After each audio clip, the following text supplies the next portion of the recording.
Long before the rise of Islam, the Arabian Peninsula was a land of many gods and goddesses. Among the most revered were Laat and Uzza deities, whose presence shaped the lives of the ancient Arabs. Today, we dive into the story of these ancient goddesses, their fall from grace, and why some suggest their resurgence in modern times.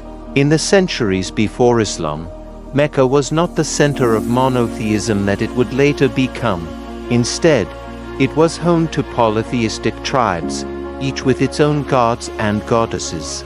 Laat, known as the goddess of fertility and prosperity, and Uzza, the goddess of power and love, were two of the three chief goddesses worshipped by the Quraysh tribe, the same tribe that would later become the custodians of the Kaaba. In the 7th century, a new revelation descended upon Arabia, one that would challenge the very fabric of society. The Prophet Muhammad, a member of the Quraysh tribe, brought the message of Islam, a call to monotheism, the worship of one God, Allah. This marked the beginning of the end for the ancient deities of Arabia, including Laat and Uzza.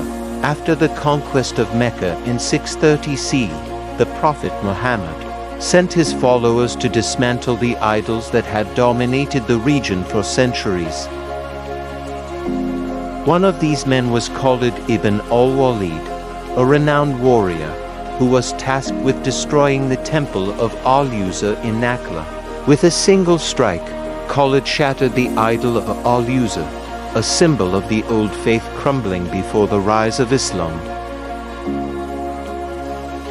Soon after, Laat was also destroyed in Taif by other Muslim warriors, signaling the end of the goddess worship in Arabia.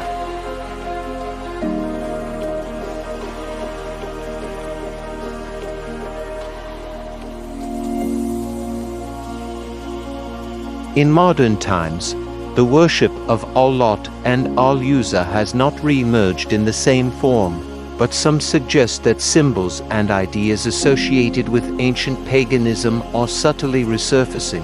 From cultural revivals to artistic representations, the echoes of these ancient goddesses are still felt by some. Though not worshipped as deities, these symbols carry a connection to the past that modern Arabs may not always recognize.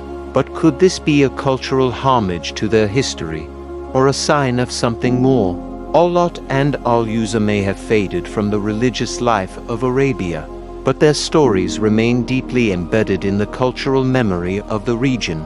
The rise of Islam marked a turning point in history, but it also preserved these tales of ancient deities, reminding us of the ever-changing landscape of belief. History remembers, whether it be gods or men. What is forgotten by one generation may be remembered by another.